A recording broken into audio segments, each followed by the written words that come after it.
esta tarde lluviosa es un gusto pues, tener un buen número de gente, que seguro que irán incrementándose gotita a gotita como otras veces.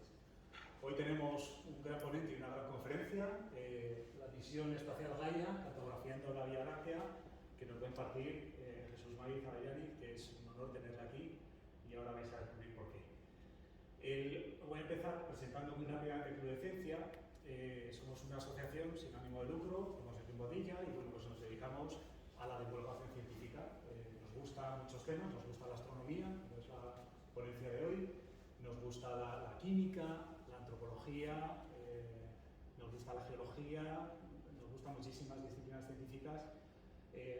Hay gente científica, hay gente no científica, pero a todos nos une que somos grandísimos aficionados de la ciencia y hacemos una conferencia o una actividad pública cada mes, como es la que nos toca, a veces incluso dos. Y luego pues tenemos, como algunos ya sabéis, pues distintos cursos, seminarios en marcha que son solo, y en Cineforums acabamos de tener uno, solo para socios. Y ¿qué más? Nuestra página web es cienciaboadilla.com. Ahí tenemos tanto la programación de las actividades futuras del trimestre en curso como los enlaces a las grabaciones de las actividades pasadas. Tenemos un canal de YouTube que es muy visitado, muy visto. Bueno, en YouTube ponéis Ciencia Boadilla y aparece el primero. Pero también los enlaces están puestos en su correspondiente sitio de la programación de la página web para facilitar un poco pues, la identificación de cuándo fue y quién fue el ponente. Nuestras próximas actividades públicas serán el 5 de noviembre a las 22 horas en principio, una observación astronómica online, como las que nos regalan cada 2 meses Jaime Fernández y Javier Ibáñez, socios del club, y el 18 de noviembre en este mismo sitio a las 6:30 la cuarta edición de las, bueno, voy a decir famosas, yo creo que llevan siendo famosillas, las microcharlas de Cludecencia, que van a ser este año, que además es una actividad inscrita en la Semana de la Ciencia de la Comunidad de Madrid, como ya hemos hecho en otras ocasiones. Álvaro Martínez del Pozo nos va a hacer la microcharla Los secretos moleculares del camello, un mamífero peculiar. Julio Rodríguez, EAA, como ver más y mejor junto al telescopio astronómico.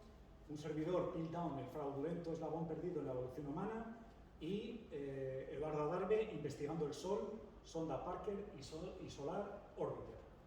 Y sin más, pues os voy a presentar a Jesús Maiz Avellani. Pues Jesús tiene 2 licenciaturas en Física y Ciencias Planetarias de Caltech, un máster en Astronomía de UC Berkeley y un doctorado en Astrofísica en la Complutense. Con anterioridad ha sido investigador postdoctoral en el Space Telescope Science Institute, astrónomo de la Agencia Espacial Europea e investigador Ramón y Cajal. Desde 2011 es científico titular del CSIC, primero en el Instituto de Astrofísica Canaria y desde 2014 en el Centro de Astrobiología. Sus intereses científicos residen en el estudio de las estrellas masivas y aspectos asociados como el medio interestelar a su alrededor y su línea de visión, los cúmulos y asociaciones estelares a los que pertenecen y su distribución espacial en la Vía Láctea. Sus intereses técnicos residen en la aplicación de técnicas informáticas al cálculo de cantidades astronómicas y en la calibración de instrumentos y sondeos astronómicos, y en este ámbito su primer interés fue el telescopio Hubble, pero en la actualidad se orienta hacia Gaia y diversos sondeos realizados desde Tierra. Es el investigador principal de los sondeos Galante, GOS, Villafranca, Monos, Lily Marlin y Col Dialis, y participa en otros. Y es el autor de, y yo por favor te ruego que nos expliques qué son, Chorizos y Marxist Ghostbuster. Y con todos ustedes, muchas gracias por venir y os dejo con Jesús.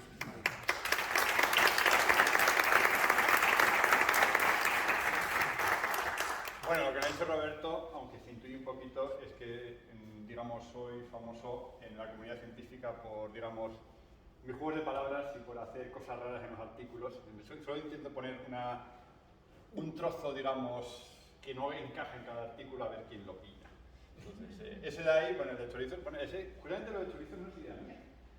El nombre de chorizo se lo puso el que era mi colaborador más cercano, que por desgracia se murió el año pasado, que era un astrónomo argentino llamado Rodolfo Barba, que era un software que básicamente yo le decía que era una máquina de hacer chorizos y él fue el que dijo, ¿por qué no le pones chorizos?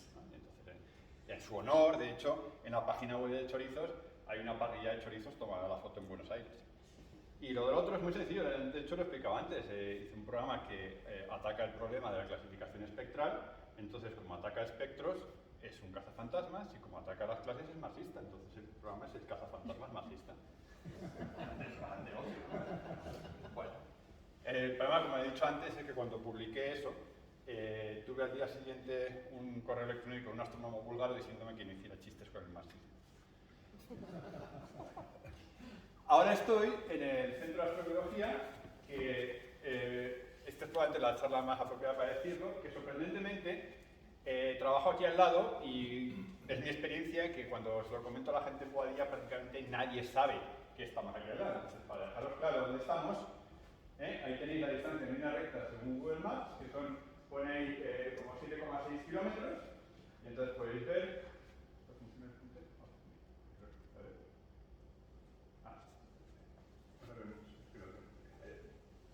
De hecho, el término municipal de Boadilla acaba aquí, estamos muy cerquita de Boadilla. Y para los que no estamos al lado del castillo de Laurencia, que es un castillo que estaba del siglo XV, que estaba en muy buen estado hasta que, como pasó aquí, no creo que otra cosa que está en el epicentro de la batalla de Brunete y por lo tanto acabó un poquito fastidiadillo. Y bueno, esa lleva ahí muchos años, lleva desde el final de los años 70, o sea que no es una cosa nueva. Y como para que veáis que no os miento, os voy a enseñar lo que yo llamo nuestro vídeo promocional. El vídeo promocional se hizo en el año 85, vais a ver, los que tengáis unos añitos, que es obvio que es el año 85, y vais a ver que las antenas están ya ahí atrás. Y además, soy de San Sebastián, entonces esto es más apropiado. Esto es el videoclip de 100 gaviotas de Duncan Du, año 85, ese es el castillo de Laurencia, ¿vale? Eso es lo que yo veo todos los días allá a trabajar. Y ahí tenéis las antenas de SAC, ¿de acuerdo? ¿Veis? Y de hecho, eso que se ve al fondo es igualito. Lo que se ve a la derecha es igualito, lo que se ve a la izquierda es Majada, ¿sabéis?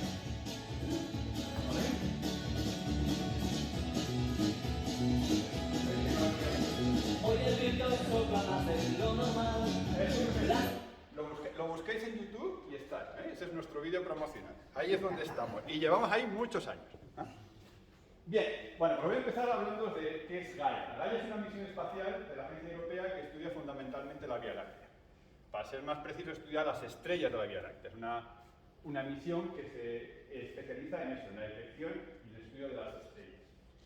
Y en esta misión se están analizando más de 1 billardo, o 1000 millones, a la Academia le gusta el millardo últimamente, 10 a 9 estrellas, y para ese millardo de estrellas estudia 3 tipos de características: la astrometría, la fotometría y la espectroscopía.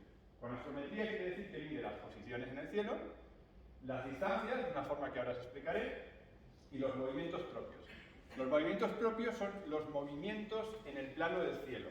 Es como si vosotros estáis viendo un mapa y veis un objeto que se mueve por la Tierra, ¿de acuerdo? Tiene una trayectoria. Bueno, pues esto es lo mismo. Lo que pasa es que la estrella se mueve muy poquito, entonces lo único que estudia para cada estrella tiene un vector, ¿de acuerdo? Que dice, se está moviendo en esta dirección en el plano del cielo. Luego estudia la fotometría, que quiere decir el brillo, o sea, como es de brillante cada estrella, los astrónomos medimos esto en magnitudes, y los colores, que es la diferencia entre el brillo en 2 longitudes de onda distintas. Y además obtiene espectroscopía, esto es, descompone la luz en muchos colores, y ya ahí se pueden estudiar las propiedades físicas, como por ejemplo la temperatura y las velocidades radiales de las estrellas. Esto, las velocidades radiales, son las velocidades, según se aleja o según se acerca, que se miden por el efecto Doppler.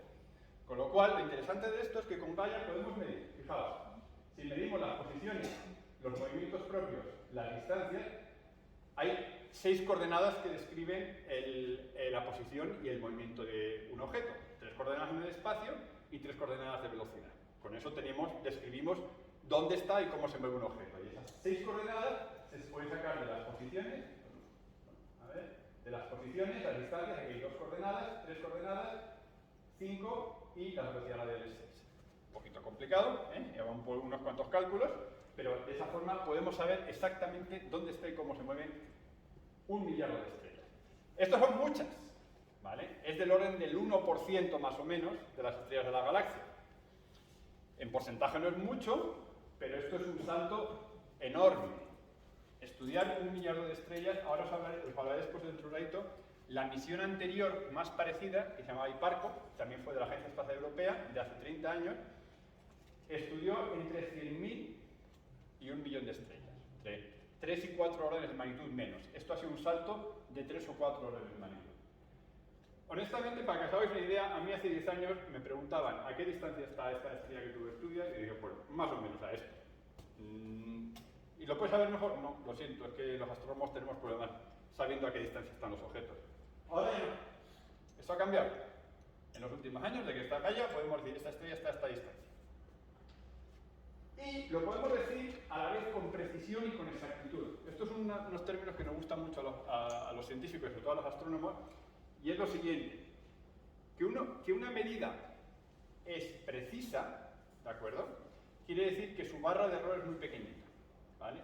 Que una medida es exacta, quiere decir que es el valor correcto. Os pongo un ejemplo, yo que soy de San Sebastián, si digo que voy por la carretera de aquí, por la Nacional 1 a San Sebastián, y digo, San Sebastián está en el kilómetro 400 más menos 1. Pues hombre, decir una distancia de 1 en 400 es bastante preciso, pero no es exacto, porque San Sebastián está en el punto kilométrico 465. Si digo que está en el kilómetro 500 más menos 100, pues hombre, no es muy preciso, porque 100 es una barra de error grande, pero es exacto.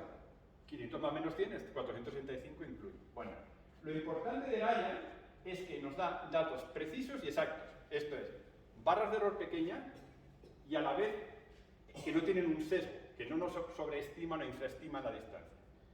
Y, de nuevo, aunque esto os pueda parecer de perogrullo, cuando yo estudiaba, había dos grupos que decían, estaban midiendo la constante de Hubble, que es lo que intenta medir la escala del universo. La mitad decían que era 50 más menos 5, y los otros que era 100 más menos 5, lo cual era obviamente imposible. Las dos estaban diciendo, esta medida es precisa y exacta, pero obviamente no concordaban. Hoy en día sabemos que está en torno a, según quien creéis, 71, 72, 73, por ahí. Estaba entre medias, pero los dos estaban dando una barra de error que no era cierta. Bueno, una de las cosas a las que yo me dedico es precisamente demostrar que la calibración está bien y por lo tanto las barras de error están bien y las distancias de Gaia son exactas y precisas. Entonces, Gaia es importante porque podemos observar de repente un número enorme de estrellas y porque tenemos información que nos la creemos de ellas. Pero además, no es solamente el hecho de que sea de esa forma, sino que podemos combinarla. Esto es, ahora de una estrella podemos saber dónde está, a qué velocidad se mueve, qué temperatura tiene la estrella, una serie de propiedades, y entonces de repente tenemos un listado de propiedades de una estrella y podemos empezar a hacer estadística de verdad, que es, bueno, pues más o menos es como hacemos ciencia los astrónomos, ya que los astrónomos, la ciencia empírica, uno dice, vale, yo tiro esto y queda una distancia X, ¿vale? Los astrónomos no podemos decir, vamos a reunir esta masa y a ver qué estrella sale, ¿no? Porque ni podemos hacerlo, ni tenemos el tiempo para ello. Entonces a los astrónomos no nos queda otro remedio que medir un montón de datos, hacer estadística, un poquito de magia y entendemos qué está pasando. ¿Vale?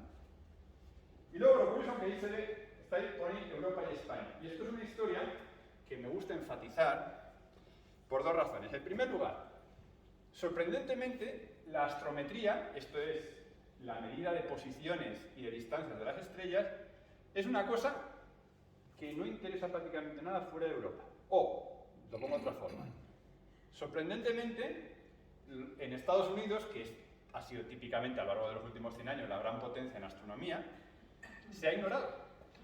Cuando la NASA hizo sus programas de investigación en los años 70 y 80, metió, digamos, todo su dinero, primero en el Hubble, después en el James Webb, que han sacado unas cosas preciosas, yo lo digo lo primero porque yo he trabajado unos cuantos años con el Hubble, pero decidieron que la astrometría era una cosa anticuada que no servía para nada.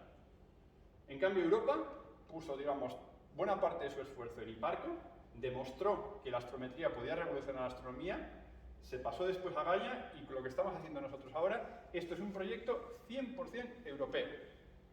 Y dentro de ese 100% europeo, España tiene un peso muy grande. Eso es más difícil de estimar, pero más o menos os digo que como el 20% de la gente que trabaja en Gaia, es un número aproximado, a lo mejor es el 15 o el 22, me da igual. O bien del tiempo, del dinero y del esfuerzo, por ejemplo, de computación. Buena parte de los cálculos de Gaia se hacen en un superordenador en Barcelona.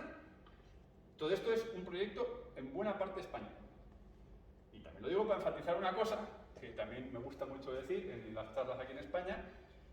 Al que no se lo crea, España es una potencia mundial en astrofísica. Estamos en primera línea. Si miráis las estadísticas de artículos publicados de impacto, somos de los primeros países en casi todo. Y a mí personalmente me parece que es el mejor país del mundo para hacer astronomía. Tenemos unas ventajas que no tienen otros países, ¿vale? Entonces ya basta de la parte un poco chauvinista, pero lo digo para que lo que os digan que en España no se hace buena ciencia, decir, tú pregunta en España, pregunta por todo el mundo, por la astrofísica española y verás que te dirán lo contrario.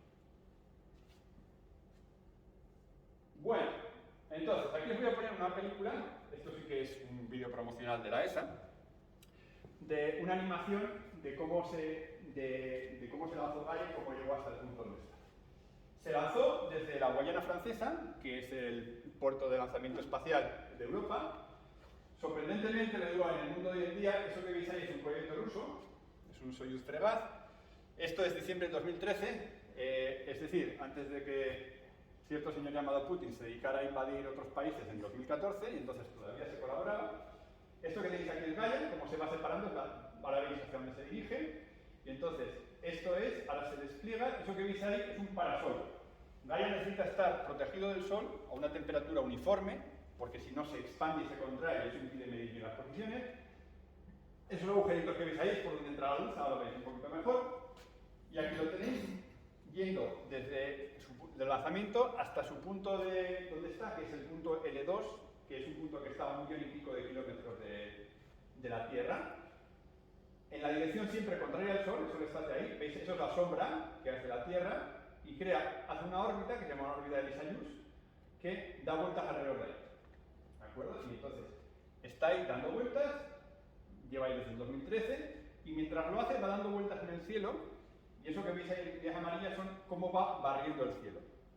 Y ahora lo veis un poquito, veis que va barriendo todo el cielo y va observando en dos direcciones a la vez. Eso es un truco que se usa para medir distancias. Entonces, eso que veis aquí ahora, aquí lo podéis ver, esto es un esquema de lo que habéis visto antes. Este es el eje en el que rota.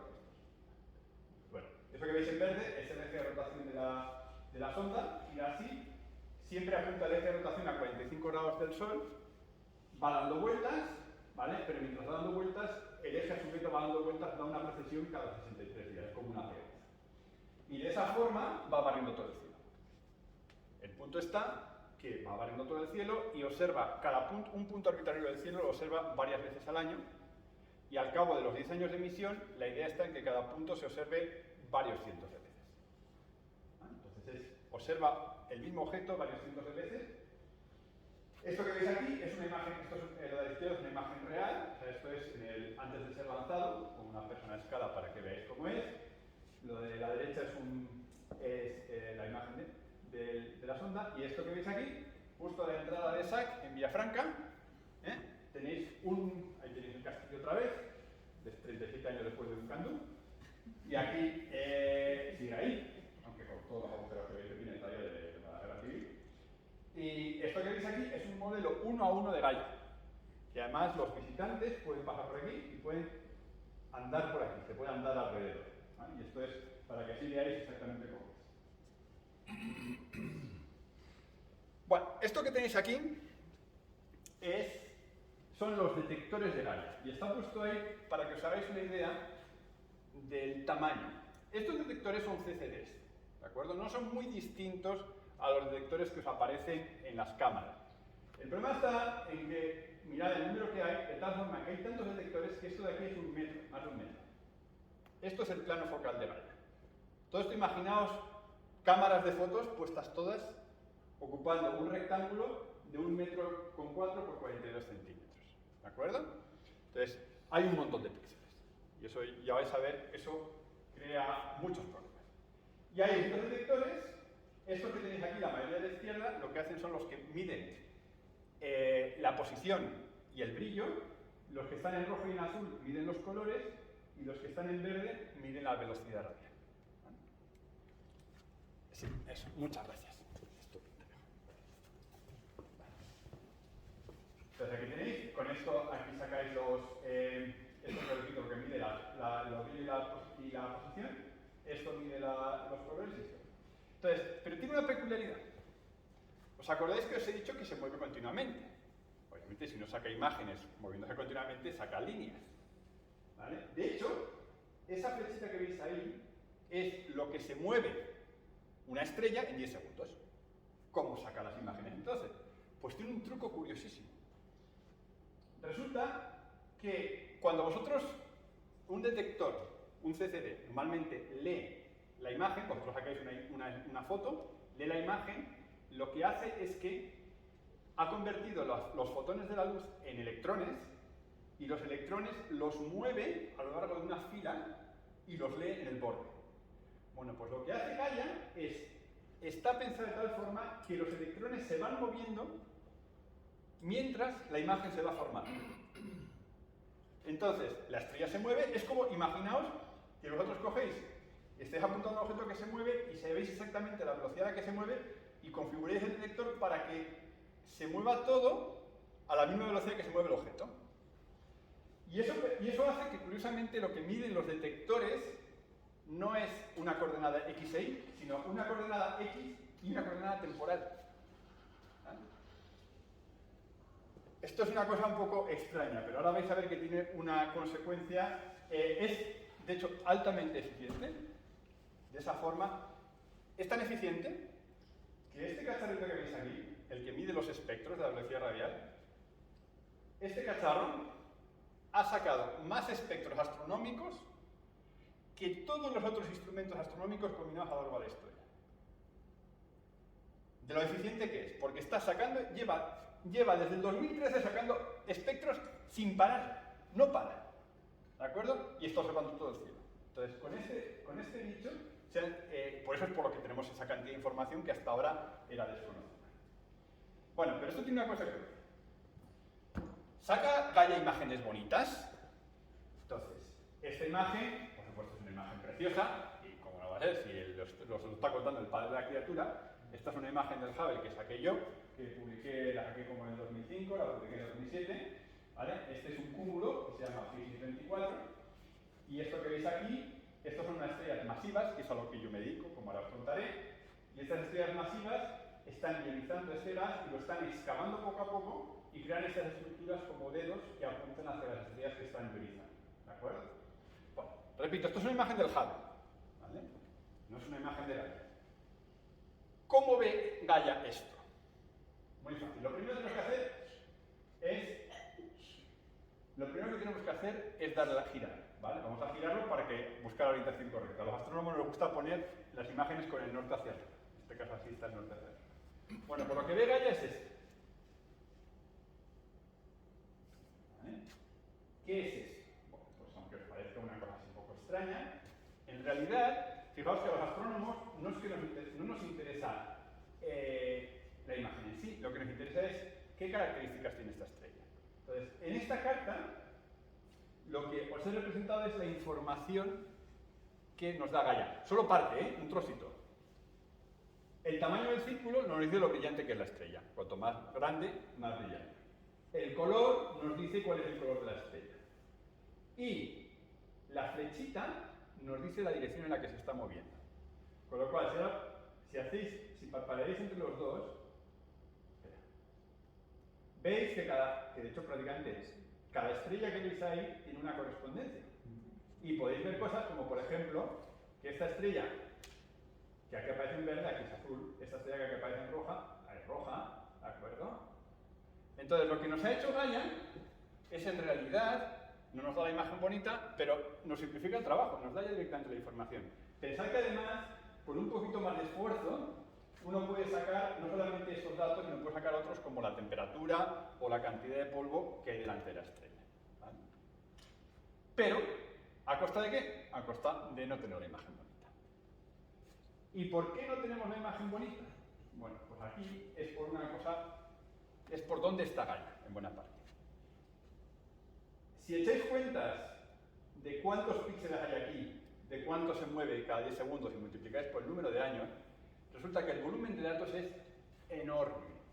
No hay ni una sola misión espacial que haya generado tantos datos crudos como esta. Entonces, la telemetría, o sea, el ancho de banda que os haría falta para tener una sonda a 1 millón y pico de kilómetros y mandar todo esto, no existe. ¿Vale? No existe, pero no por un poquito, es por 3 o 4 órdenes de magnitud. Entonces, es simplemente hay demasiada información. Con lo cual, la única solución que se alcanzó fue estos cacharritos de aquí, básicamente, que son por donde pasa la estrella. Fijaos, la estrella entra por aquí, pasa por aquí, por aquí, por aquí, por aquí, por aquí. Entonces, esto lo que te dice es, he visto una estrella, prepárate. Y entonces dice, para los detectores, cuando va a pasar por aquí, tengo el cronómetro puesto y sé cuándo va a pasar la estrella. Y entonces, a partir de ahí, mido solo esos píxeles. Mido solo esos píxeles y además extraigo la información, la comprimo y la mando. Y mando solo esa información. Parece magia, y honestamente a mí también me lo parecía, pero funciona. ¿Vale? Entonces, eso es lo malo. Es la razón por la cual Gaia no saca imágenes bonitas. Entonces, todas estas imágenes que veis, pues como las de James Webb ahora, las de Hubble antes, bla, bla, bla, por desgracia, Gaia no va a sacar eso, pero nos va a dar mucha más información. Bueno, aquí os pongo un poquito la idea de la línea temporal. Como os digo, la primera misión de la Agencia Espacial Europea fue Parco, que fue ya hace 30 años, fue el precursor de Gaia. La misión se lanzó en diciembre de 2013, empezó a funcionar a mediados de 2014 y tiene además una cuestión extraña, que es muy distinta a cómo funcionan otras misiones, y es que en vez de sacar hoy datos, mañana más, se agrupan los datos y cada periodo, que como veis aquí, 2016, 2018, 2022, cada 2 años más o menos, se mete todo lo que se ha hecho en un megaordenador, se le da la manivela, se sacan los datos y se da a la vez a toda la comunidad científica. Y ahí, a ver quién corre más. ¿Vale? Esto es una curiosidad, son datos públicos. Mientras que el Hubble, por ejemplo, típicamente, antes el periodo era 1 año, ahora son más bien 6 meses. Durante 1 año, el que ha sacado los datos tiene 1 año para él solito y después se hacen públicos. ¿Vale? Eso se llama el periodo propietario. Ahora no, con Gaia no. Con Gaia, allá os las arregléis, todos a correr. Y de hecho, eso pasa. Si miráis los servidores de artículos en las semanas siguientes a una liberación de datos, de repente empiezan a salir. Lo malo de esa gente, lo que publica nada más salir es que casi todo es basura. Porque no salen bien. Pero bueno, eso es otra cosa. Bueno, entonces como digo, originalmente era una misión de 5 años, está extendida ya hasta 2025 y esto va a ser, repito, yo que tengo ahora mismo 55 años, básicamente con lo que saque de aquí, podría trabajar el resto de mi carrera científica de lo interesante que va a ser. ¿Vale? Y ya se sabe, de hecho, que las próximas publicaciones de datos son en 2025 y 2026. Bueno. Pasemos un poquito más al detalle. ¿Cómo mide Gaia las distancias? Lo mide con una cosa que se llama la paralaje. Y esto es muy sencillo. Yo cuando daba clases en astronomía siempre decía lo mismo. Cogéis un dedo, ¿vale? Miráis con el ojo derecho, miráis con el ojo izquierdo. Sí, Miguel, tú también. Que a mis hijos ven, no se puede decir esta cosa. Miráis con el ojo derecho, miráis con el ojo izquierdo y veis como el dedo, lo que veis detrás del dedo cambia. Entonces, cuanto más cerca está el dedo, más cambia lo que veis detrás. Cuando si ponéis el dedo muy lejos, no cambia nada. Bueno, pues ese ángulo, la diferencia entre estos ángulos se llama la paralaje y como lo hacemos es, este es el Sol, aquí está la Tierra en junio y en diciembre, tenéis una estrella cercana y con respecto a una estrella que está aquí muy lejos, este es el ángulo que forman. Ese ángulo se llama la paralaje. Y ese ángulo se puede medir directamente, uno partido por la paralaje y uno partido por la distancia. Donde las unidades son, si la paralaje se mide en segundos de arco, un grado tiene 3600 segundos de arco, la distancia está en la unidad favorita de los astrónomos, que es el parsec. Y un parsec son 3,26 años luz. ¿De acuerdo? Entonces, por ejemplo, la estrella más cercana, Alpha Centauri. Alpha Centauri tiene una paralaje de 0,75 segundos de arco, luego hacéis el inverso, sale 1,34 parsecs, y de hecho esto es relativamente fácil de medir. La paralaje de Alpha Centauri se midió hace 200 años, creo, si no me equivoco, fue Bessel. o fue otro astrónomo famoso de la época quien la midió, ¿vale? Que quiere decir que ya con los medios de 200 años, hace 200 años, bueno, desde tiempos de Tycho Brahe y Galileo se había intentado medir la paralaje y no lo habían conseguido. No fue hasta el siglo XIX, porque el debate este de a qué distancia estaban las estrellas venía ya del tiempo de los griegos, ¿vale? No eran tontos. Pero no fue hasta el siglo XIX que los medios de los telescopios fueron suficientemente buenos para medir, ¿vale? Entonces, para que os hagáis una idea, 1,75 segundos de arco equivale a un objeto en la Luna de 1,4 kilómetros. Con un telescopio aficionado bueno, ¿de acuerdo? Y unas condiciones de visión excelente, esto es más o menos lo que puede ver, distinguir uno con un telescopio desde Tierra. Vayamos a un objeto más interesante, la nebulosa Orión, donde se están formando estrellas máximas. Ahí la distancia está a 390 parsecs. Ahí el ángulo son 2,56 milisegundos de arco, ya mucho más pequeño que esto, ¿vale? Esto equivale a un objeto en la Luna de solo 4,8 metros. Bueno, esta distancia la mide Gaia sin ningún problema.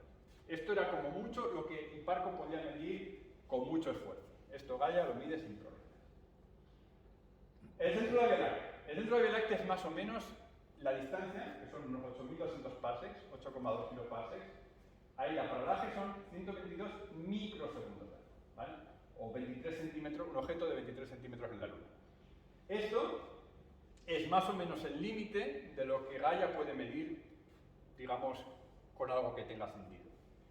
Y el último caso, que es lo tengo aquí, la nube mayor de Magallanes, esta es la galaxia más cercana a la Tierra, está a 50 kiloparsecs, ahí ya las paralajes son muy pequeñas, son 20 microsegundos de arco, y en ese caso es cierto que Gaia puede dar información, pero solamente si uno coge un montón de estrellas y hace estadística con ellas, ¿vale? Pero a pesar de todo hay estudios, de hecho hay estudios de Gaia muy interesantes sobre la nube mayor de Magallanes, ¿vale? Entonces, básicamente lo que está, ahora esto lo vais a ver, ahora veis en un momento en la región de galaxias. ¿Cómo es lo que mide exactamente? Bueno, pues fijaos. ¿Os acordáis que os he dicho que el movimiento orbital de la Tierra hace que una estrella se mueva para adelante y para atrás, para adelante y para atrás? En realidad, dependiendo de la posición del cielo, hace para adelante y para atrás o hace un círculo o un punto intermedio, una elipse. ¿De acuerdo? Y a su vez el movimiento propio, que es la velocidad que tiene la estrella por sí misma, más la velocidad relativa al Sol, ¿vale? Es una línea recta. Y entonces cuando combináis los dos, forma una cosa así. Esto lo tenéis aquí en otro vídeo promocional de la ESA, ¿vale? En que podéis ver un campo estelar en cómo se ve esto. Entonces, como veis, esa estrella se está moviendo muy rápido, con un movimiento propio muy grande. Esta estrella que está trazando ahí, ¿veis? Está haciendo, este es el movimiento propio, esto es lo que hace en un año. Un año de aquí, aquí, ¿veis? Otra que se mueve con un movimiento propio grande, ¿vale? Y cuanto más grande es la amplitud de este movimiento circular, más cerca está. Y cuanto más rápido se mueve, quiere decir que el movimiento propio es mayor, ¿vale? Pues de esta forma, repito, tenéis 1 millardo de estrellas y cada una de ellas, ¡zac!, tenéis las dos. Esto que veis aquí es de las pocas imágenes bonitas que se han hecho con Gaia, que en realidad no es una imagen, es una pseudoimagen, pero bueno, para que os hagáis una idea, es como ve la galaxia Gaia. Aquí tenéis el millardo de fuentes, este es el plano de la galaxia. Acordaos, la galaxia tiene forma de disco. Nosotros estamos en un disco, en el medio del disco. Y como estamos en el medio del disco, lo que vemos es una línea que da la vuelta al cielo. Eso es también en España se llama el Camino de Santiago, que es lo que veis que cruza el cielo, ¿vale? Y esa es la forma que tiene. Y se ve, como no estamos en el centro, estamos a unos 8.000 y pico parsecs del centro, se ve la zona del centro porque es más brillante. Y luego la otra cosa que veis aquí, estos son bandas de polvo. Esto es una pesadez para los astrónomos, es una de las cosas a las que yo me dedico a estudiar. Y estas bandas de polvo son material que está entre las estrellas y que bloquean la luz que nos viene de atrás, ¿vale? Y entonces estas bandas de polvo nos ponen estructura. En realidad casi todo el polvo que veis aquí está relativamente cerquita. Está como entre 1000 y 2000 parsecs, casi todo, ¿vale? Y simplemente nos tapa lo que hay detrás. Y esto que veis aquí es la nube mayor de Magallanes y la nube menor, las dos galaxias más cercanas a la Vía Láctea. Si excluimos la enana de Sagitario, que bueno, esta es una cosa todavía más profunda. Y esto que veis aquí es una animación de qué es lo que ve Gaia. Esto es una simulación de cómo se ve la galaxia. Luego os enseñaré más de estas. Desde arriba, ¿vale? Y esto que veis aquí, de hecho esto es ya un poquito antiguo, es de los primeros datos de Gaia, esto que veis aquí es la zona de la galaxia donde se ven las estrellas que ve Gaia. Como veis están casi todas alrededor del Sol, menos esta zona de aquí, que son estrellas del bulbo de la galaxia, de la parte central, que hay muchas y por eso se ven. Pero si veis esa especie de cosa banda media, es porque el polvo no deja de ver. Y esas dos cosas que veis ahí, en realidad son las dos nubes de Magallanes. Entonces, esto es la zona que vemos, repito, con Gaia. Que, repito, es como el 1%. Quiere decir que en realidad, en la zona de aquí, muy cerquita al Sol, vemos todas las estrellas, y según nos vamos alejando, vemos una fracción más pequeña de estrellas, solo vemos las que son más luminosas y las que tenemos suerte de que no estén detrás de una nube de polvo. Bien, ¿y para qué está usando Gaia? Pues esto daría no para una, sino da... Yo voy a congresos científicos y se pasan una semana hablando de resultados de Gaia. Entonces, como, bueno, no, el tiempo es limitado aquí, simplemente os voy a decir un catálogo breve de grandes éxitos. Por ejemplo, se usa para medir las distancias de las cefeidas, que son estrellas variables que se usan para medir la escala del universo. Sabiendo bien cuál es la distancia de las cefeidas de nuestra galaxia, podemos medir distancias a objetos mucho más alejados.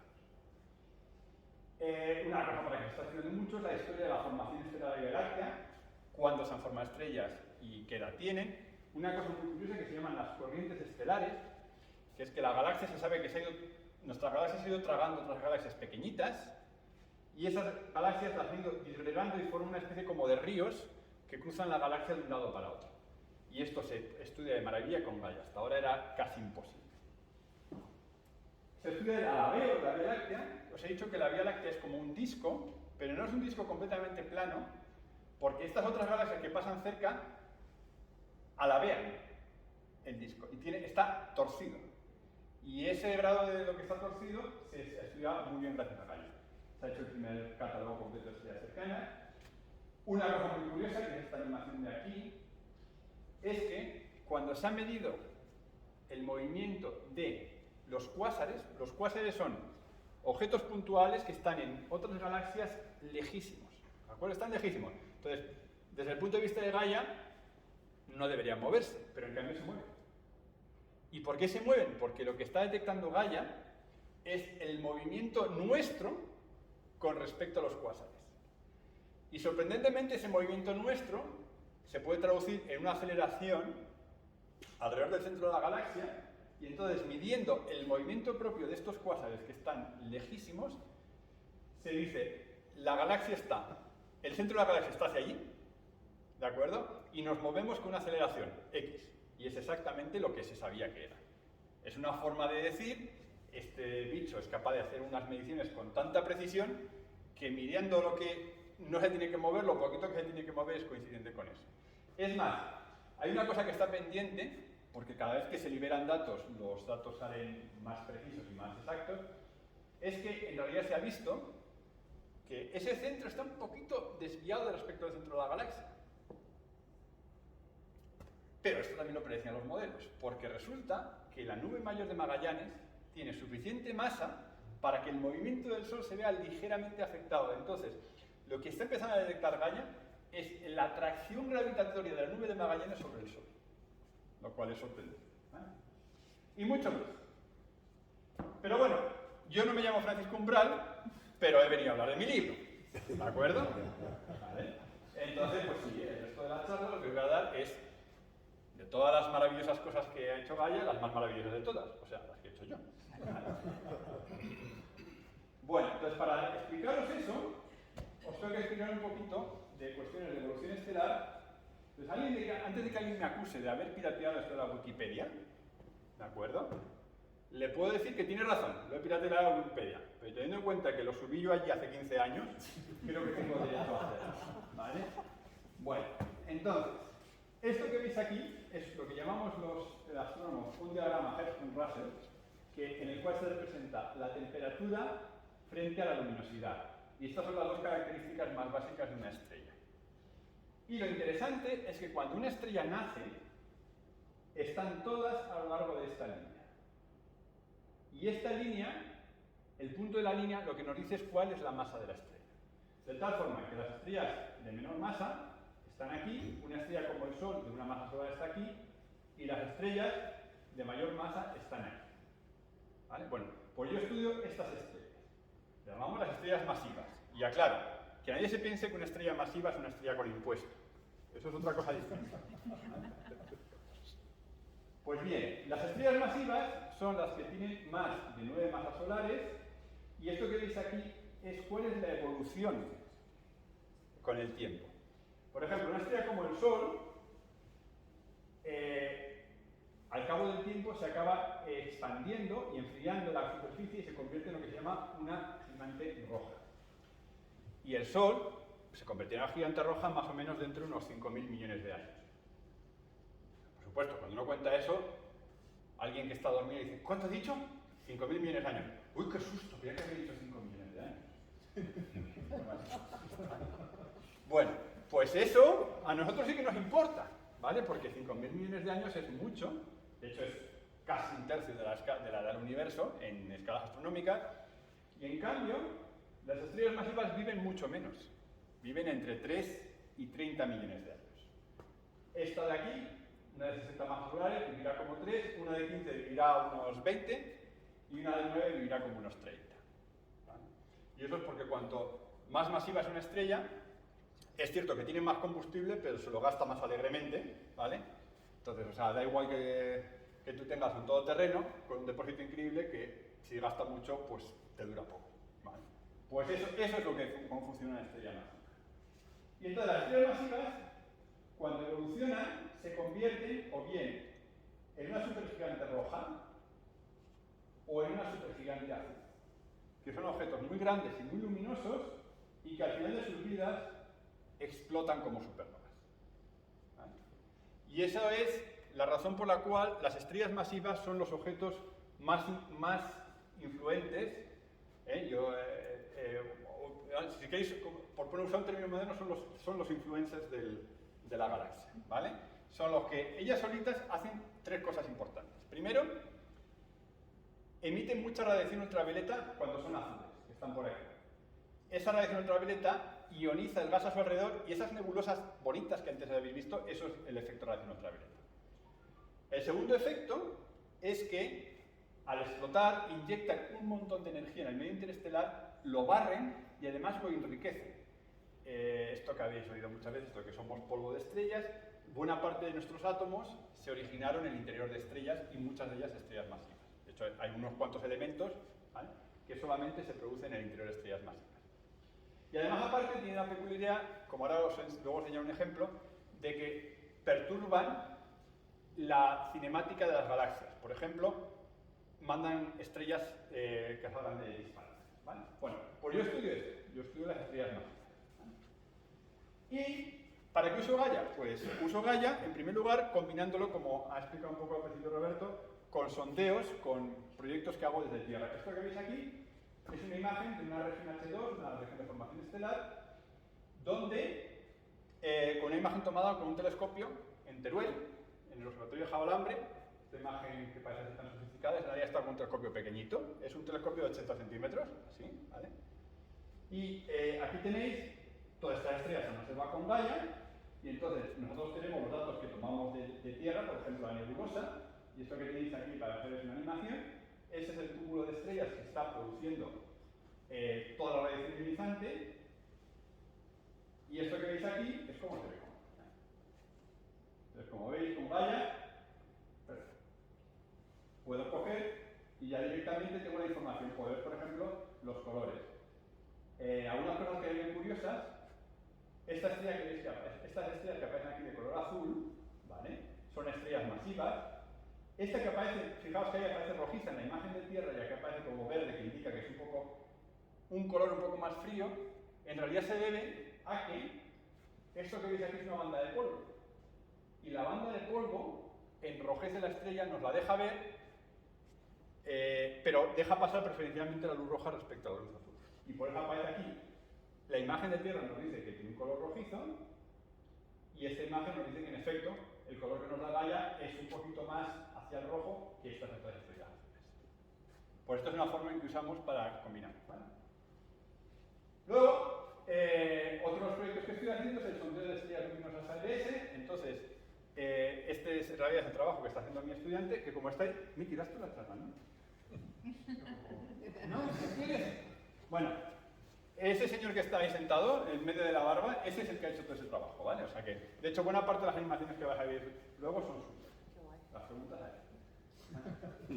Y Alberto, tiene novia, ¿eh? O sea, estoy ya pillado. Bueno, entonces, lo que está haciendo Miki en su trabajo es cruzar datos viejos tomadores de tierra, de hecho datos desde los años 50, para estudiar las propiedades de las estrellas masivas. Y lo que está haciendo, por ejemplo, está estudiando la distribución espacial, porque además de que la galaxia tiene forma de disco, ¿vale? Dentro del disco hay unos brazos espirales, y las estrellas nacen sobre todo en los brazos espirales. Y como las estrellas masivas viven poco tiempo, no les da tiempo a alejarse de los brazos espirales. El Sol no está... Bueno, está más o menos en un brazo espiral, pero no muy bien centrado, ¿vale? Y está ahí porque nacimos probablemente en un brazo espiral hace 5.000 millones de años, y en 5.000 millones de años pues todo aquello se ha movido ya un montón. Las estrellas masivas no, todavía no les ha dado tiempo a alejarse, porque mueren, explotan antes de alejarse del brazo espiral. Y de momento con Miki ha cogido y se ha comparado, se ha ido 20.000 objetos uno por uno, ¿vale? Se ha ido mirando uno por uno todos los datos que existen y comprobando que el objeto que fulanito decía que era este es ese de verdad. Lo cual es curioso porque os puedo contar otras anécdotas de cómo alguien cogió una placa fotográfica en el año 63 y pintó una X y resulta que se equivocó y era la estrella de al lado. Y él se pasa a lo mejor 3 horas hasta que lo encuentra, ¿vale? Que se ha equivocado de estrella. Se divierte, ¿eh? Bueno. Y luego aparte está estudiando el oscurecimiento del polvo, ¿vale? Que es cómo el polvo afecta a la... Entonces, esto que tenéis aquí es una animación de... Esto es una simulación de cómo se vería nuestra galaxia desde arriba. Este es el trabajo que está haciendo. Eso que veis ahí son las estrellas masivas que ha encontrado. Nosotros estamos aquí en el centro y aquí tenéis 4 brazos espirales de la galaxia, que se llaman el brazo de escudo Centauro, Sagitario, el locado de Orión y el brazo... Mira, otra data sin corregir. Pone Perseo. ¿Vale? Bueno. Entonces, nosotros estamos aquí, ¿de acuerdo? Y entonces, como veis...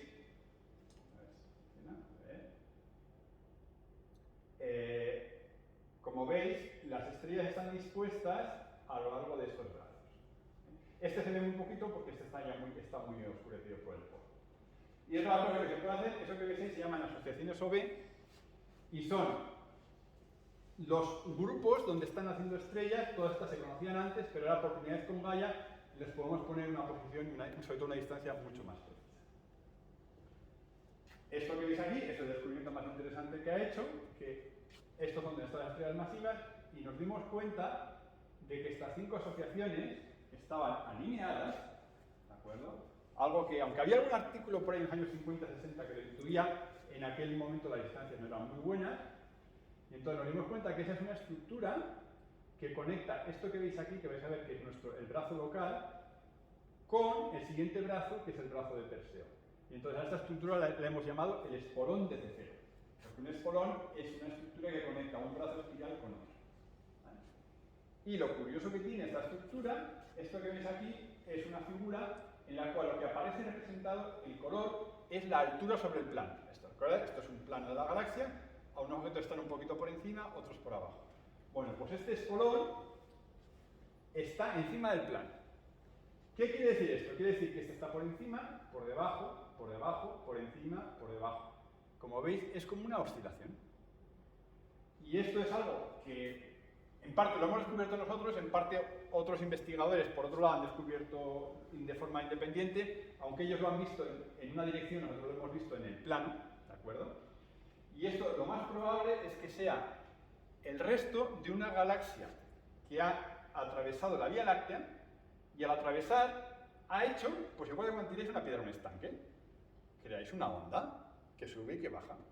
Pues ahí lo tenéis. Esa piedra en el estanque que ha sido una galaxia ha creado esto de aquí. Esto se había propuesto hace mucho tiempo, pero nunca se había visto en nuestro entorno de esta manera. ¿Vale? Bueno, otra cosa que estoy haciendo es el catálogo Villafranca, porque bueno, trabajo en Villafranca del Castillo, entonces le hemos puesto a esto el nombre del catálogo Villafranca, que es un catálogo de grupos estelares con estrellas OB, estrellas masivas. Esto creo que viene aquí simplemente para que veáis los 2 artículos que hemos publicado. Ya están aquí. Y aquí estamos viendo ya más en detalle los grupos donde están naciendo estrellas. Y el resultado más interesante que tenemos es este de aquí. Esto de aquí, que veis aquí, a los astrónomos nos gusta mucho la pareidolia. Esto es, igual ya sabéis, los nombres de las constelaciones que tienen, nos inventamos figuritas, bueno, pues con la nebulosa es igual, ¿vale? Lo que pasa es que en este caso, hombre, vamos a ver, está la nebulosa en Norteamérica, ¿de acuerdo? También, o sea, se parece bastante a Norteamérica, ¿no? Y este es el pelícano, aquí tenéis el pico con el ojo, ¿vale? Bueno, pues estos son las nebulosas de Norteamérica y el pelícano. Esto que veis aquí es una de las regiones de hidrógeno ionizado, de gas ionizado, más cercanas a la Tierra. Está solamente a 800 parsecs, que son 2000 y pico años luz, pero que para nosotros los astrónomos es poquito. En términos de la galaxia es taquela. ¿No? Y este objeto, lo curioso es que durante mucho tiempo decía, vale, muy bien, todo este gas es ionizado, ¿y dónde está la estrella masiva que ioniza todo esto? Pues durante 50 años la gente se pasó buscando esto, hasta que un astrónomo español que trabaja en Chile, que se llama Fernando Comerón, ¿de acuerdo? Un día estaba observando en Almería, resultó que no podía observar el programa que podía y dijo, oye, voy a ver, estaba con una colaboradora que se llama Ana, Ana, vamos a ver si encontramos de una puñetera vez cuál es la estrella ionizante. Se pusieron a sacar espectros y la encontraron. Y era esta de aquí. ¿Vale? ¿Y por qué no se había encontrado? Porque todo esto que veis aquí es una megabanda de polvo, ¿de acuerdo? Que oscurece prácticamente todo lo que hay detrás. Entonces hace que no se vea nada. Ese puntito rojo, si este puntito rojo, ¿vale?, no tuviera esa banda de polvo, sería una de las estrellas más brillantes del cielo. Sería mucho más brillante que esta cosa de aquí. ¿Vale? Se vería a simple vista. Todo el mundo la conocería. En la constelación de Cygnus habría una nueva estrella. ¿Vale? Y sería tan brillante como la más brillante que es Deneb, prácticamente. ¿Vale? Pues y todo esto es por esta banda de polvo. ¿Vale? Bueno, entonces Fernando, que es un amigo, descubrió esto. Los astrónomos, como hay tantas estrellas en el cielo, la mayor parte de ellas tienen lo que llamamos, sus nombres son números de teléfono. Esto es un nombre de catálogo y un montón de números que no hay quien se acuerde. Esta es 2 más J20555 y luego ya no sé más, ya no me acuerdo. Me sé los 5 primeros dígitos del número de teléfono. ¿Vale? Yo hice un seguimiento de esta estrella, descubrí cosas más interesantes sobre ella que lo que había visto inicialmente Fernando, y le dije, oye Fernando, voy a hacer un artículo sobre esta estrella. Si quieres, le llamo estrella de Comerón. ¿Vale? Y entonces Fernando, que es bastante humilde, se puso todo rojo y me dijo que no, que no me dejaba, ¿vale? Que no me dejaba que le pusiera su nombre a la estrella. Y entonces yo iba a preparar y dije, no te preocupes, tengo una alternativa, va a ser la estrella de bajamar. ¿Y por qué? Bueno, pues porque ahí están las Bahamas. Recuerdo que cuando los españoles llegaron allí, ¿vale?, aquello le llamaron el archipiélago de bajamar, porque son tan planitas que solo se ven cuando la marea está baja. Después llegaron unos hijos de la Gran Bretaña, ¿vale?, conquistaron aquello, ¿de acuerdo? Y dijeron Bajamar, Bajamar, Bahamas. Y después de los Bahamas, llegaron los que vivieron con H, pues llegamos nosotros y dijeron, pues Bahamas. A pesar de que es un archipiélago que nunca está mejorando, o sea que no va a más, ¿no? Da igual. Por lo tanto, pues yo decidí reivindicarme y decir, pues esto va a ser la estrella de Bajamar, ¿vale? Que conste, luego me emocioné un poquito porque tengo otro artículo en que esta le llama la estrella de Toronto. También tiene, y lo que descubrimos más curiosamente después con Gaia es que aquí hay un cúmulo, ¿vale?, que está escondido, que también por la estrella de polvo y está donde las Bermudas, luego es el cúmulo de las Bermudas. ¿Vale? Todo esto, por supuesto, tiene su intríngulis, porque fijaos que las Bermudas, Bajamar y Toronto forman un triángulo.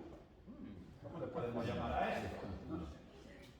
No lo sé. En el caso de Toronto todavía estoy esperando porque una de las peculiaridades es que el periódico de mayor tirada en Toronto es el Toronto Star. Y esta estrella le hemos llamado Toronto Star. Estamos esperando a ver si un día nos contactan y nos dan algo por hacerles publicidad. Creo que sí. Bueno. Pues entonces, ¿qué hemos descubierto con Gaia? Lo que hemos descubierto con Gaia es que esta estrella ha sido expulsada de este cúmulo. Esto es, estaba en este cúmulo y ha sido expulsada. Y esta otra estrella, la estrella de Toronto, también ha sido expulsada. Y no es que solamente estas dos, hay 12 estrellas eyectadas del cúmulo. 12. Y en 3 eventos distintos, esto es, cuando un cúmulo nace, son muchas estrellas todas juntitas. Y eso dinámicamente es un desastre. La probabilidad de que cuando tú tienes un sistema dinámico de muchas partículas, que están todas, se atraen entre sí y que pasan una cerca de la otra, es que haya 3 o 4 que pasen muy cerca y una o varias salgan disparadas. Es muy difícil que se den colisiones, algunas se dan, pero son muy difíciles porque el espacio entre las estrellas es muy grande. Pero basta con que 2 estrellas gordas pasen a la distancia, por ejemplo, del Sol a la Tierra a gran velocidad, que haya una tercera estrella por ahí para que entre todas salgan disparadas. Bueno, pues gracias a Gaia hemos descubierto que hubo 3 eventos de eyección. Hace 1,5, 1,6 y 1,9 millones. Las estrellas expulsadas, eso que veis aquí es la nebulosa norteamericana. O sea, recordad, fijaos, este trocito de aquí, ¿vale? Que aquí lo tenéis de nuevo, ese trocito pequeño de aquí. Todo esto es la constelación de Cygnus, ¿vale? Eso es Deneb, la estrella más brillante de Cygnus. Estas son, la cruz que forma Cygnus son estas 3 estrellas, esta y otra por aquí. O sea, esto es un trozo muy grande del cielo, ¿vale? Bueno, pues esto que veis aquí son las estrellas que han salido expulsadas. Algunas están ya a cientos de años luz, ¿vale? Entonces, lo que hemos propuesto es que esto es un fenómeno desconocido hasta ahora que se sabía que algunas de estas expulsiones ocurren, pero de forma muy esporádica. Lo que no se sabía es que podría haber que un cúmulo se quedara huérfano, que es como los hemos llamado. Que las 3 estrellas más masivas, y las otras 12 incluyen, de la lista, digamos, de las 20 más masivas están ahí esas 12, ¿vale? Y de ellas las 3 más masivas han sido expulsadas. Esto, repito, es un descubrimiento que hemos hecho con Gaia, nadie lo había visto hasta ahora, nadie sabía que esto le podía pasar a un cúmulo de una forma tan violenta y tan exagerada. ¿Y por qué es importante? Bueno, porque estas estrellas que salen disparadas se llaman estrellas fugitivas o caminantes, según la velocidad que tengan, ¿vale? Y básicamente salen disparadas y se ponen a dar vueltas por la galaxia. Pero claro, recordad, las estrellas masivas viven poco tiempo, explotan y después de explotar se convierten en estrellas de neutrones o agujeros negros. Eso lo que nos dice es que hay bastantes más estrellas de neutrones y agujeros negros volando por la galaxia de lo que creíamos, ¿vale? Ahora tenemos que medir cómo es de frecuente este fenómeno, ¿vale? Pero si es relativamente frecuente, entonces nos encontraremos con que hay más de lo esperado. Vale. Y la otra cosa curiosa es que se ha perdido tanta masa que el cúmulo se está disgregando. Entonces, esto que veis aquí son las estrellas del cúmulo y esto que veis aquí son los movimientos propios de Gaia, la velocidad. Entonces, como veis, casi todas las flechas apuntan hacia afuera. O sea, las estrellas del cielo se están yendo para acá, de acá para acá, de acá para acá, de acá para acá. Y si vosotros cogéis estas flechas y las tiráis hacia atrás en el tiempo para ver cuándo estaba el cúmulo junto, sale precisamente entre hace 1,5 y 1,9 millones de años. O sea, que han sido esta expulsión de las estrellas masivas las que han disgregado el cúmulo. Con lo cual, esto es otro caso. Esto se había puesto como hipótesis, pero se había alegado que normalmente lo que se perdía en el cúmulo, la masa era en forma de gas, no en forma de estrella. Aquí, para que os hagáis una idea, el cúmulo originalmente tenía unas 500 veces la masa del Sol en estrellas y ahora solo le quedan 300. Ha perdido unas 200 veces la masa del Sol en forma de estrellas expulsadas. Esto sí que era algo que los modelos no habían previsto. Y una de las peculiaridades que tiene esto es que las estrellas eyectadas crean lo que se llaman ondas de proa. Esto es muy fácil de ver. Si vosotros veis en un barco y el barco va a bastante velocidad, si os ponéis delante, veis que se forma una ola. Esa ola es la presión que ejerce el barco sobre el agua, crea lo que se llama una onda de proa. Bueno, pues estas estrellas están moviendo a tanta velocidad por el medio interestelar que esta estrella que se mueve hacia ahí crea esta onda. Esta estrella crea esta onda. Esta crea esta onda. Esta se ve un poquito menor, pero está ahí. Entonces, estas son estas estrellas que han sido expulsadas y además pensad, la flecha amarilla es la velocidad en la que nos dice Gaia que se está moviendo. Y en efecto, como veis, la velocidad es en la donde está la onda de proa, igual aquí. En uno se ve mejor que en otro, ¿veis? Pero la velocidad que nos está dando Gaia es la velocidad que nos marca la onda de proa, porque esa es la velocidad en la que se está moviendo la estrella, comprimiendo el medio interestelar que tiene delante. Y bueno, pues nada, ya con esto voy a acabar. En el futuro vamos a hacer cosas con Gaia. En el proyecto de tesis doctoral de Miki está que este sondeo de estrellas ALS lo vamos a multiplicar por 5. Vamos a pasar de 20.000 a 100.000 estrellas, hacer un mapa del polvo alrededor del Sol, que como digo es el que oscurece las estrellas que hay detrás. Vamos a estudiar todas estas estrellas fugitivas y caminantes, que están expulsadas por estas interacciones estelares. También luego pasan cosas con las explosiones supernovas. Y cuando salgan más datos, pues veremos más. Y bueno, y ya os dejo con uno de los trabajos de Miki, que lo que se dedica a hacer es esto que veis aquí, es un vuelo por la galaxia con los datos del catálogo que está haciendo Miki el ALS. A ver, esto, comparado con lo que podéis ver en la película de ciencia ficción, pues vale, es una caquita, ¿de acuerdo? Uno lo admite. Pero hay una diferencia, todas estas estrellas son reales. Cada uno de esos puntos tiene nombre y apellidos, ¿vale? Y esa es la distribución de verdad. O sea, esto no es un mapa que aparece en la sala de cartografía de Star Trek, ¿vale? ¿De acuerdo? Aunque curiosamente tengo un fotograma de Star Trek en que una de las imágenes que aparece detrás la hicieron dos amigos míos, ¿vale? Pero aparte, estas estrellas son de verdad, ¿de acuerdo? Y esto, por ejemplo, veis, es la asociación Orión OB1, esta es la asociación Cygnus OB2, y esto que estáis viendo aquí son vuelos a través de la galaxia en distintos formatos, y repito, estas son las estrellas que estudiamos, y con esto se puede hacer con Gaia. Hasta ahora era imposible. Esto es lo que nos permite. ¿Vale? Pues eso es todo.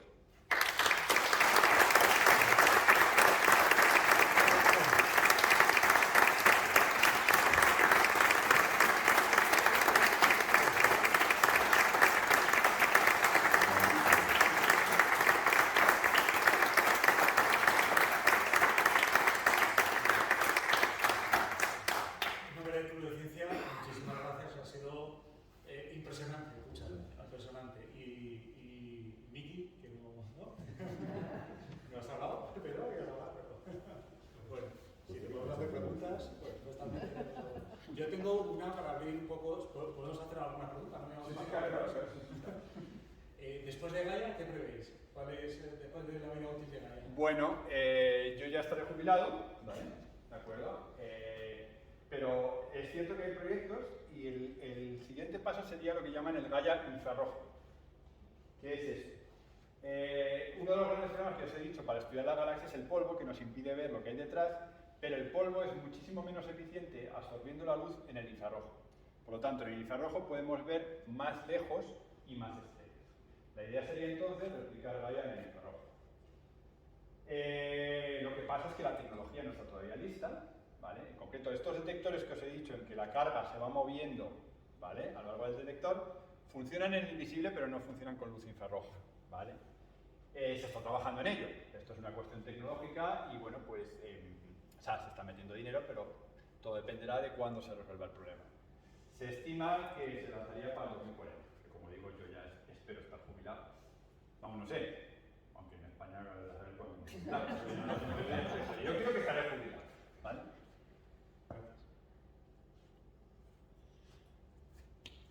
Bueno, pues Jesús, muchísimas gracias en primer lugar por el tono tan didáctico que nos has dado con la charla. Nos has explicado conceptos muy profundos de astrofísica, pero de una manera, la verdad es que nos han entrado de una manera muy suave. Así que eso es lo primero. Muchas gracias por el tono de tu charla, de tu conferencia. Y tengo un par de curiosidades. Una de ellas es, además de que estoy sorprendido de las 80.000 estrellas que me quedan aquí, que le quedan 80.000 estrellas por Pero le tengo que parar, porque el investigar. problema está que se empeñan en ir mirando una por una, y ya le he dicho que las próximas 80.000 tiene que irlas por lo menos de 10 en 10, ¿vale?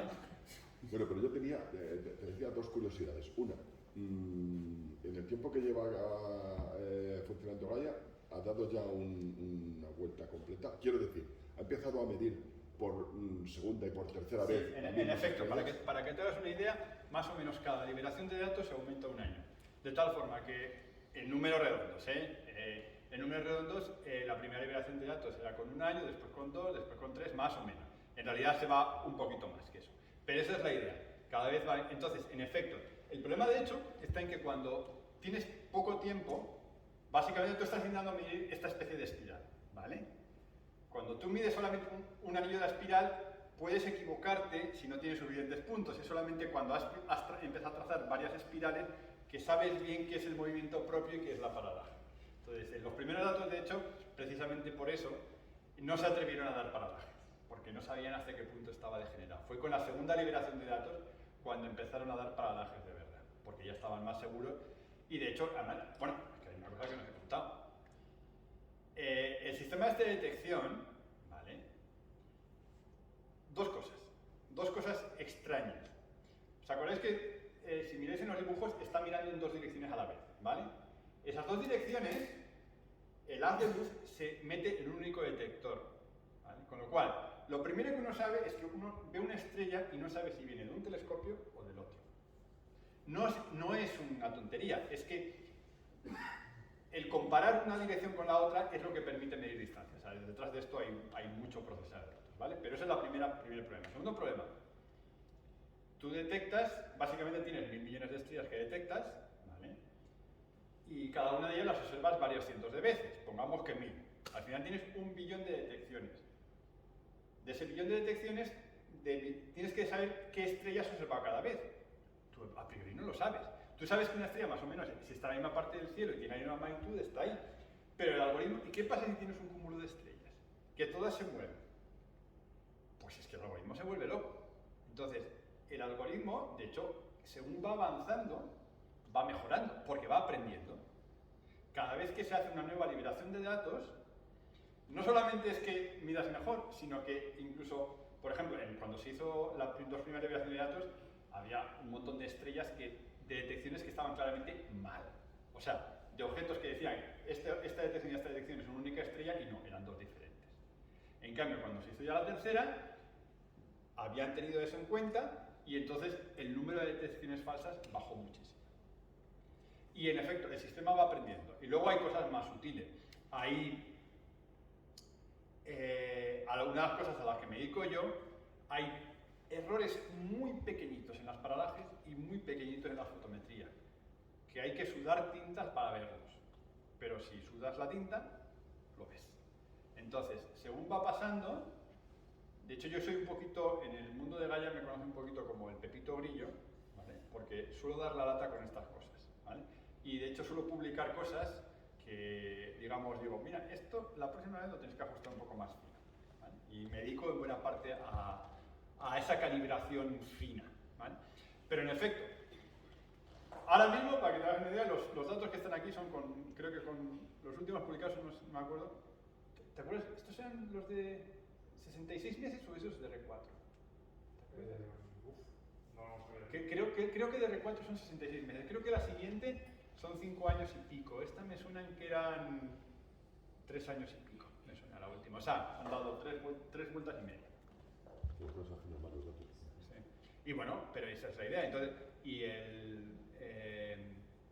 pues eso, cada vez se van corrigiendo errores, que repito, bueno, que esto es un trabajo, vamos, además pensar que, o sea, esto que os he dicho, de que hay que detectar qué estrella es cada estrella, pensar que se mete todo en un superordenador, se le deja meses trabajando, ¿vale? Y al final escupe un resultado. No es algo que tú puedas, me he equivocado, voy a volver a lanzarlo de nuevo. No. Entonces, lo único que puedes pensar es que cuando lo lance con la próxima liberación de datos, corrijo esto y ya veremos. De momento se publica lo que hay y entonces hay estos pequeños sesgos que a veces se pillan, ya veremos. Y creo José y Manuel. Yo tengo bastante preguntas. Luego vuelvo a Soy muy pesado. Gaia, en este movimiento que tú has descrito, hay un momento que debe cruzar con la luz del sol. No, porque está pensado, de hecho, está pensado el diseño para que siempre apunte a 45 grados de sol. Es más, vas a ver, esto es cuestión de mecánica orbital y esto es, obviamente no en mi campo, pero hay gente que se dedica a esto específicamente.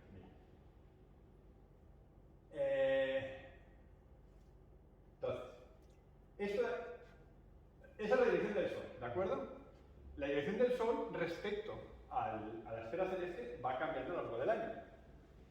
Gaia se mantiene siempre apunta exactamente a 45 grados del Sol, el eje, y luego a su vez a 90 grados están en esos dos, con lo cual siempre mantiene.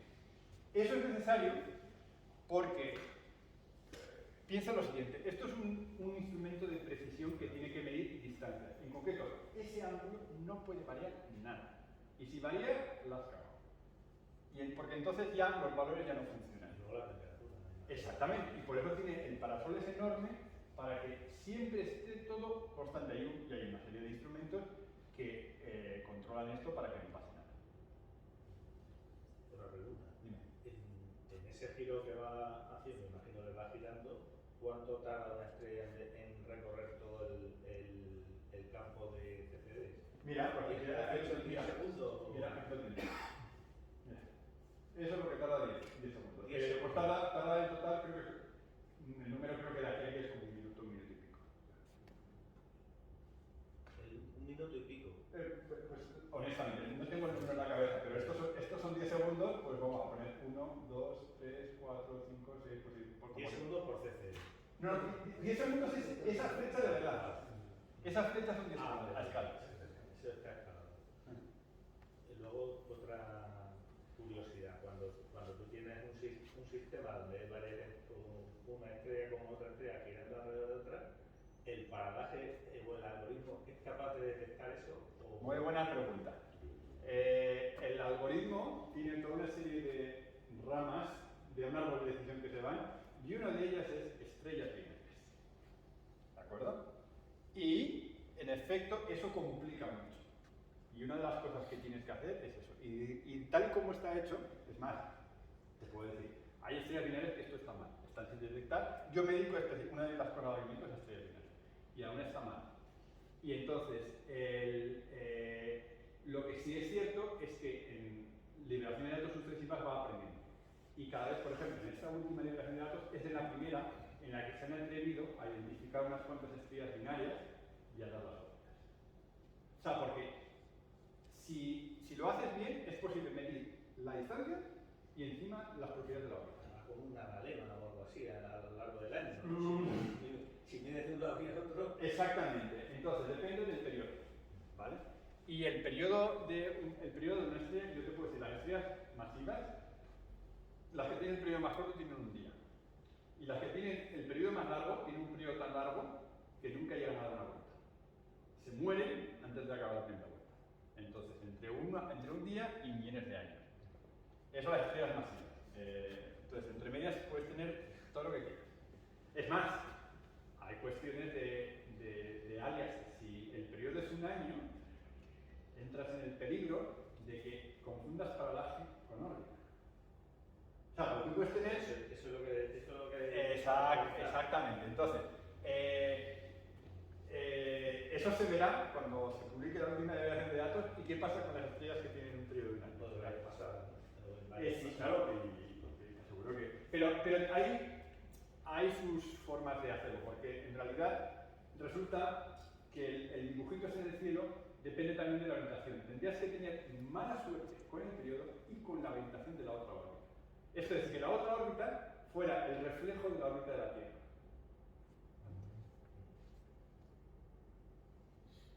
Otra pregunta. Has hablado de la galaxia está alabeada. ¿Se puede detectar si la galaxia conea? Es decir, si va coneando, si no hace... Bueno, eso tienes es una rueda descentrada o claro, equilibrada y no gira bien. El problema está en que el periodo de órbita del Sol alrededor del centro de la galaxia es de 2 Entonces, tú lo que ves es algo congelado en el tiempo. ¿Vale? Entonces, tú lo que ves es la forma y la velocidad. La evolución, sí, la evolución la depende del ordenador. Es, por ejemplo, lo que te estaba diciendo antes de que tú ves las corrientes estelares, en que tú ves, básicamente la corriente estelar es que tienes una galaxia, pasa por el disco ejerce fuerzas de marea y estira la galaxia. Y según todo se va moviendo, lo que inicialmente una cosa se va haciendo un espagueti. ¿Vale? Porque unas van más lento y otras. Entonces, según vas viendo la evolución, al final te queda el núcleo y el espagueti alrededor. Pero eso es una imagen congelada en el tiempo, porque lo que tú no puedes es dejar que pasen millones de años para ver qué hay. ¿Por qué escapan de la zona de la nebulosa de formación las estrellas? Que porque en el caso de... En el caso. Bueno, pero lo que te decía, en el caso de los cúmulos huérfanos, lo que pasa es que es una serie de interacciones entre estrellas. O sea, eso es distinto. Eso es que ahí las órbitas son altamente inestables porque en vez de tener... En astronomía sabemos que el problema de los dos cuerpos tiene solución perfecta. ¿Vale? En el sentido de que siempre es una órbita y si son dos fuentes puntuales, perfecto. En el momento en que tienes tres cuerpos, puedes introducir inestabilidades. Y de hecho normalmente se hace. Entonces, cuando tú tienes un cúmulo en que tienes un montón de fuentes puntuales y que aquello sea formable, que cada uno sale de una dirección a otra, lo más probable es que algo acabe interaccionando con algo y salga disparado. Lo que no se sabía hasta ahora es que los objetos más masivos, que supuestamente son los más resistentes a ser expulsados, porque pegar una patada en una estrella de una masa solar es mucho más fácil que una de 10. Pero sorprendentemente, a pesar de todo, estos también han sido expulsados. Ya la última. Yo soy aficionado a la astronomía, pero telescopios. Yo sé que vosotros sois muy teóricos. ¿Has visto alguna vez a simple vista la Pelícano y la Norteamérica? Bueno, en todo caso tendría que haber sido cuando yo fuera más jovencito, ¿vale? Y porque ya cada vez veo menos. Hombre, a ver, Pelícano está a simple vista con los binoculares puede ver, ¿vale? Orión la he llegado a ver fácilmente y con los binoculares no. Ahora, yo lo siento, tú debes ser muy europeo porque lo que se ve de maravilla es la nebulosa Carina. Pero te tienes que ir al hemisferio sur. Si te vas al hemisferio sur, Yo he visto tarántula en el hemisferio. ¿has visto la tarántula? Bueno, la tarántula es más difícil. Pero Carina es completamente obvio. ¿Vale? O sea, Carina es completamente obvia. Es una nebulosa que se ve de maravilla. O sea que sí, entre Carina y Orión sí. Pero vamos, sí, no. Tengo unas cuantas fotos de estas ciudades. También me gusta la astronomía, la fotografía, digamos, de astronomía. Pero a simple vista la has llegado a ver. Norteamérica no. Norteamérica ni a tanto a simple vista. Orión y Carina. Y la tarántula me hubiera gustado porque tengo un montón de artículos escritos sobre estrellas en la tarántula, pero no la he llegado a ver a simple vista. No, mi vista no llega. Manuel. Sí, bueno, que me ha gustado mucho la charla. Enhorabuena, te felicito. Yo quería hacer algunas preguntas relacionadas con la aportación de Gaia a la astrobiología. De lo que bueno, además como un problema más o menos del centro, pues los datos, hay catálogos de 5.000 y pico planetas, de exoplanetas descubiertos a la fecha, y ahí figuran los datos de la estrella, los de la luminosidad, etcétera. ¿Estos son datos Gaia? No, no son datos Gaia. A ver, el movimiento reflejo creado por un planeta en una estrella, puedo estar equivocado, pero creo que sería muy difícil que se fuera a ver con Gaia, porque los movimientos reflejos son minúsculos. No, me refiero a los datos de la estrella alrededor. Ah, sí, claro, de eso sí. Están ahí. De eso de todas las estrellas que tienen esos planetas, el 99 y pico por ciento se nos va con Gaia y tienen sus datos reales. Y tienen datos de Gaia. Catálogos de NASA, de PHR, etcétera.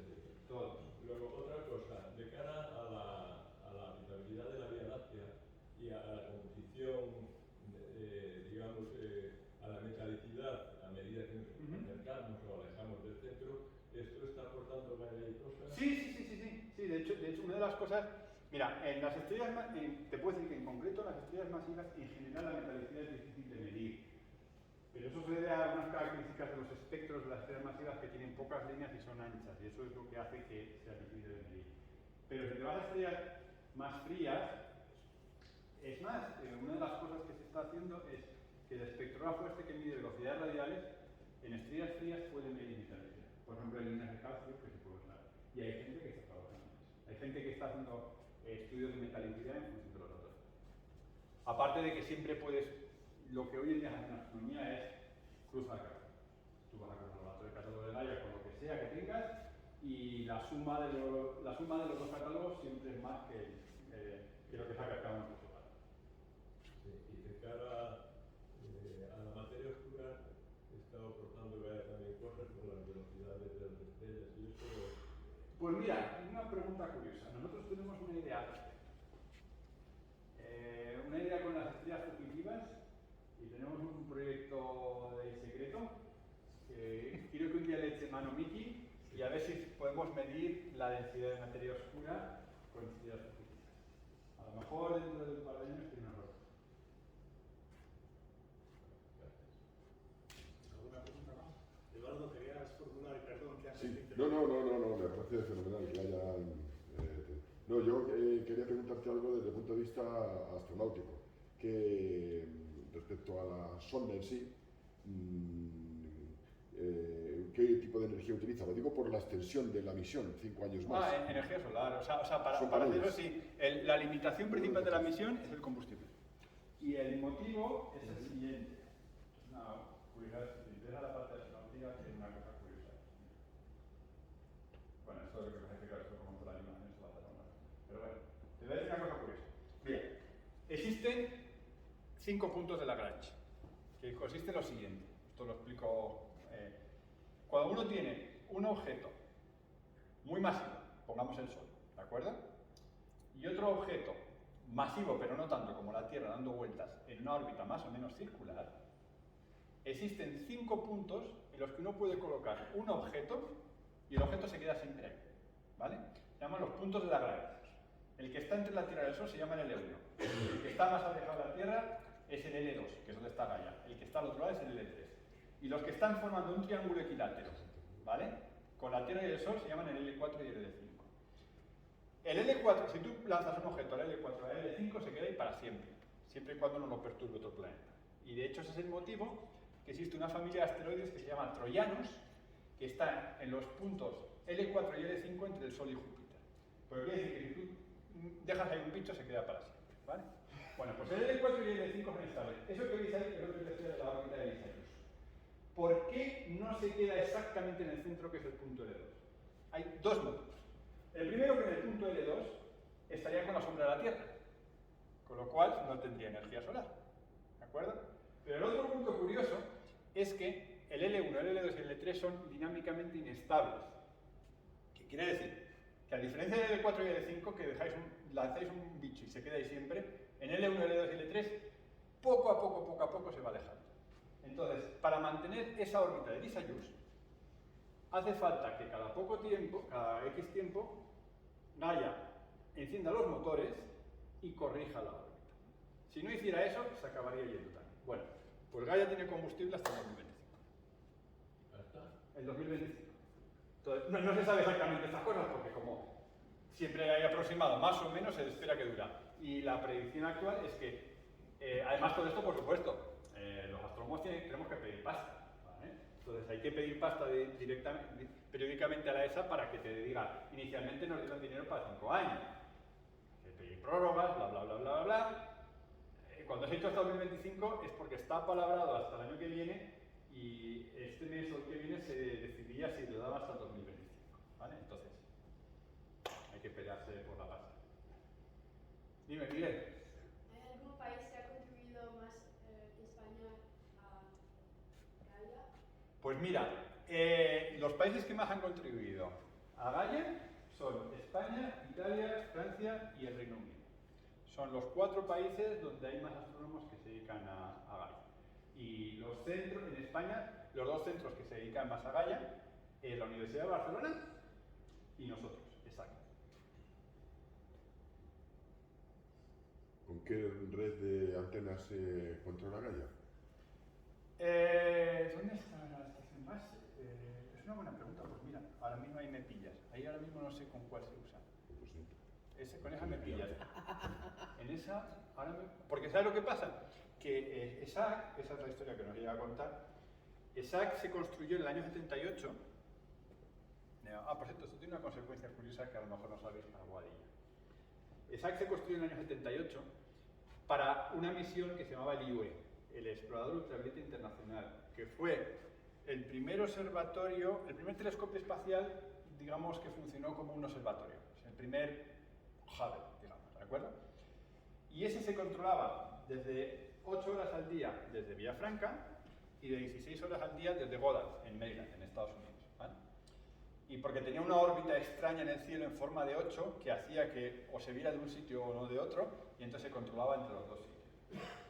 Y entonces, en aquella época, era una estación de seguimiento de satélites. Esto es, las antenas que habéis visto ahí eran realmente las que se usaban para controlar el IOE. Con el paso del tiempo, la ESA reasignó recursos y acabó convirtiendo Villafranca en un centro científico. Ahora mismo es el centro científico de todas las misiones de ciencia de la Agencia Espacial Europea, ¿vale? Si queréis hacer ciencia con una misión de la ESA, os venís aquí, ¿vale? Aquí al ladito, ¿vale? Pero entonces las antenas, de hecho, algunas las fueron quitando. Algunas antenas las quitaron, algunas las han dejado, pero realmente ahora las usan un poquito para... Algunas de ellas las dan de vez en cuando hasta para radioastronomía, ¿vale? Bueno, eso tiene dos consecuencias curiosas de cosas que uno planifica en los años 70 y hoy en día. El problema que tenemos es que nuestra cobertura de teléfonos móviles es horrible. ¿Y por qué? Porque se hizo a propósito. Nosotros estamos en la confluencia del Guadarrama y de la Laurencia, en una hondonada, y está hecho especialmente ahí para que estuviéramos blindados de las ondas de radio que podían venir de cualquier sitio, ¿vale? Tiene otra consecuencia, que cuando yo vivía aquí en Boadilla y cogía, por supuesto, yo pues intentaba coger los túneles de M50, obviamente era imposible, siempre me iba por la carretera vieja, porque, sabéis, algunos creo que sabéis lo que os estoy hablando, de intentar salir por los túneles por la mañana del pueblo. Entonces, bueno, pues me iba por la carretera vieja, llegaba hasta Majadahonda, ¿vale? Y entonces, con el termómetro del coche, una mañana de invierno, o sea, al mismo que hagáis este experimento, llegáis a Majadahonda, medid la temperatura, bajáis por la carretera y cuando llegáis a ESAC, 10 grados menos. Hay un microclima ahí, para el que no lo sepa, ahí junto al Guadarrama, que se debe a que está tan encajonado que en invierno se atasca ahí el aire por la noche y se hace mucho más frío, ¿vale? Y la otra consecuencia, que esto no lo sabéis para la historia de Boadilla, bueno, en realidad es más relevante para Majadahonda y para Villanueva del Pardillo y Villanueva de la Cañada, pero a nosotros nos afecta, es ¿por qué está la M503 ahí? ¿Por qué la M503 va de Majadahonda a Villanueva de la Cañada? Pues porque la ESA obligó al gobierno español. Cuando la ESA firmó en el año 78 el acuerdo, la única forma que había de acceder a ESAC era atravesando Villafranca del Castillo. Pero el acuerdo decía claramente tiene que haber una carretera específica. Y yo, que estuve haciendo la tesis ahí en los años 90, la carretera, si os acordáis, la M503 la hicieron por fin en los años 90, solo de una dirección, después ya la ampliaron dos direcciones, pero esa carretera se construyó por el acuerdo de la ESA. Dime, Lupe. Antes enseñaste la foto de Norteamérica y la otra, El Pelican. y había una estrella que se llamaba como la Bajamar.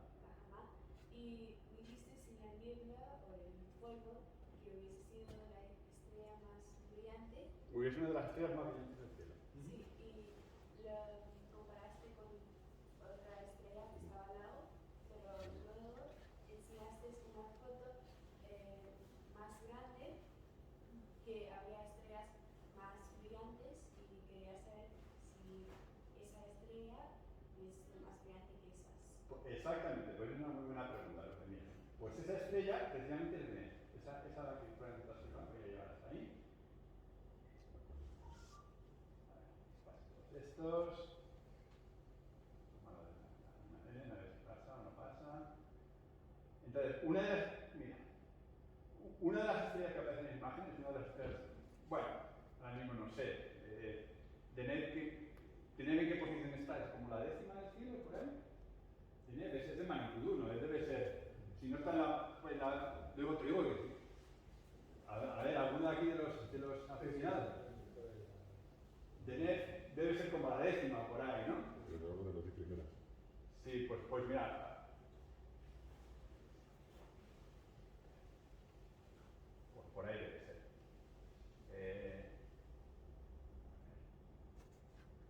Pues estas. Bueno, pues mira, esa aquí, esa es de NET, ¿vale? Esa es una decirlo. De hecho, si alguno es una parte de lo que se llama el triángulo del verano, que son 3 estrellas muy brillantes que se ven en verano, esa es una de ellas. Bueno, pues si no fuera por ejemplo de polvo, sería parecido. Depende un poquito. Tiene un pequeño truco, y es que Deneb es una supergigante A. ¿Qué quiere decir? Supergigante A quiere decir que la temperatura de su superficie está cercana a los 9000 grados. Mientras que la estrella de bajamar es una estrella O. La temperatura de superficie está en torno a los 40.000. Y aunque las dos son probablemente de luminosidad parecida, o incluso un poquito más la de bajamar, la estrella de bajamar emite casi toda su luz en el ultravioleta, que es algo que nosotros no vemos. Entonces, en luz visible es cierto que Deneb es probablemente más brillante que bajamar, pero a pesar de todo sería parecida. Menos 8,7. ¿Cuánto? Menos 8,7. Tenemos una preguntita por aquí. ¿El qué? En la magnitud. ¿Menos 8,7? ¿Cuál? No puede ser. No. No, Deneb es como menos 1. El problema es más 1, perdón. 1,30. Deneb es como más 1. Puede ser más 0. ¿Tienes una preguntita? Dime. La introducción que has comentado antes de los 4 países dentro de la ESA, ¿es una introducción que es más económica, más de aportación de astrofísicos o de recurso humano, o más tecnológica? De todo un poco. De todo un poco. A ver, bueno, es que en realidad esos 4 países junto con Alemania son los países que en general más aportan al presupuesto de la ESA, porque es como se reparte. Lo que pasa es que dentro de eso siempre hay intereses, y en concreto te puedo decir que alemanes que se dediquen a cosas de astrometría se dedican a otras cosas de astronomía, ¿vale? Pero en concreto menos, entonces Alemania en este caso aporta un poco menos. En cuanto a eso, pues cada uno hace de todo un poco. En cuanto a, me está más referido, si quieres, a personal, a capital humano, o sea, a personas que trabajan en ello. Pero es cierto que, ya te digo, en lo que es, digamos, de desarrollo de software, en España, digamos, se ha hecho un montón de esto, y como te digo, el principal centro de computación está en Barcelona. Cuando has comentado que tenemos pioneros aquí en España, vamos, sois. Es más, a esa parte, a la parte de algoritmos, de modelos, de desarrollo de software, el estudio de astrofísica, o a qué te refieres? Pues mira, te digo, es muy sencillo. Si tú miras las métricas de publicación en astrofísica, estamos en las primeras listas en número de artículos publicados, en número de citas, y encima, eso si encima lo haces en que los países que están por delante de nosotros, que son típicamente Estados Unidos, Reino Unido, Francia, Alemania, tienen un PIB superior al nuestro, ¿vale? Y a pesar de eso, nosotros competimos en la misma liga que ellos. España tiene la gran ventaja que tenemos nosotros es la localización geográfica y el haber seguido una política inteligente. Esto puede parecer sorprendente, pero desde los años 80 hasta ahora, ninguno de los distintos gobiernos que hemos tenido la ha cagado. Es difícil, ¿eh? Fijaos que es difícil, ¿eh? Pues no, sorprendentemente, a uno lo ha intentado, ¿eh? A uno lo ha intentado y no le han dejado, ¿vale? Pero ninguno de ellos la ha cagado. Y entonces, desde los años 80, esto yo lo pongo como digo, es mi jefe en Baltimore, ¿de acuerdo? Un tipo muy curioso, un estadounidense que su padre era un pastor luterano que se fue a convertir infieles, esto es católicos, a Argentina, en los años 40 y se lo llevó a él, ¿vale? Y con lo cual acabó siendo un estadounidense, mi jefe, repito, que había estudiado en la escuela en tiempos de Perón, entonces tenía una composición un poco curiosa, ¿no? Pero tenía una visión del mundo bastante buena, ¿no? Y entonces él decía que claramente él había visto que a lo largo de su carrera científica si había un país que había surgido prácticamente de la nada para ponerse en primera línea en astronomía, había sido este. ¿Vale? Y entonces, ¿por qué ha sido eso? Bueno, pues todo esto se lo debe, en buena parte, gran parte del éxito se debe a un señor que se llama Paco Sánchez. Paco Sánchez era un señor en Canarias, que fue básicamente el que fundó el Instituto de Astrofísica de Canarias. Él levantó aquello de la nada. Él como científico no era nada del otro mundo, pero la típica persona con contactos y forma de hacer de un gestor excelente y consiguió atraer a telescopios de distintas partes de Europa, siempre con la condición de que un tanto por ciento del tiempo de observación tenía que ir a españoles. Y encima puso las condiciones para que el tiempo de asignación de tiempos de ese tipo no fuera por amiguismo, sino que fuera realmente por mérito científico. Entonces, eso nos ha convertido en el sitio en el que yo te digo que para hacer astronomía desde tierra, mis colegas estadounidenses, ingleses o alemanes nos tienen envidia de poder acceder al tiempo de telescopio que a ellos les cuesta mucho más que a nosotros. Y en buena parte eso se debe a esas políticas. Luego, más adelante, España se unió a consorcios como la ESA, como el Observatorio Austral Europeo, que nos permiten acceso a este tipo de cosas. Entonces, como repito, sorprendentemente ningún gobierno lo ha cagado, y entonces pues hemos conseguido, yo digo, los dos mejores sitios del mundo para hacer astrofísica, en mi opinión, son España y Chile. Porque Chile, unos años más tarde, más o menos, bueno, en parte independientemente y en parte porque nos copió las ideas, que me parece estupendo, las ideas buenas hay que copiarlas, hicieron acuerdos similares, y entonces en Chile ellos tienen también unos cielos maravillosos, y ellos tienen ese tipo de acuerdos que les permite hacer, tener un acceso que no tendrían de otra forma. Perdona, igual que eso era neófito, te pregunto una tontería. Me queda claro que toda la interpretación de todos esos datos y tal, que es una parte muy importante de esa observación, está claro, ¿no? Pero que con todo el volumen de datos que hay, por detrás tiene que haber un procesamiento bestial, con unos algoritmos bestiales. Es un software que me trae de toda la detección diferencial. Eso también lo hacemos nosotros. Sí, sí. Lo hacéis vosotros, vamos. Bueno, yo no, a ver. ¿O qué equipo? Yo te aclaro exactamente mi papel. A ver, la gente que trabaja en Gaia hay un montón de gente, literalmente cientos de personas. Y hay una parte que es directamente personal de la ESA, ¿vale? Y luego existe un equipo, unas iniciativas en inglés que se llama The PAC, que es un grupo de personas que ha firmado un papelito comprometiéndose a trabajar en los algoritmos y en estas cosas, ¿de acuerdo? A cambio de tener un acceso a los datos anterior a los demás, pero que tienen que firmar acuerdos de confidencialidad de tal forma que no pueden decir nada hasta que no se publica la liberación de datos. Entonces, tienen esos niveles. Yo no pertenezco a ninguno de esos, ¿vale? Yo soy un investigador con mucho interés en Gaia. Yo fui astrónomo de la ESA, pero eso fue hace 20 años, ¿vale? Ya hace tiempo que dejé de serlo. Y ahora, digamos, como he dicho antes, hago un poquito de Pepito Grillo. Yo estoy fuera, conozco a mucha gente de dentro, ¿vale?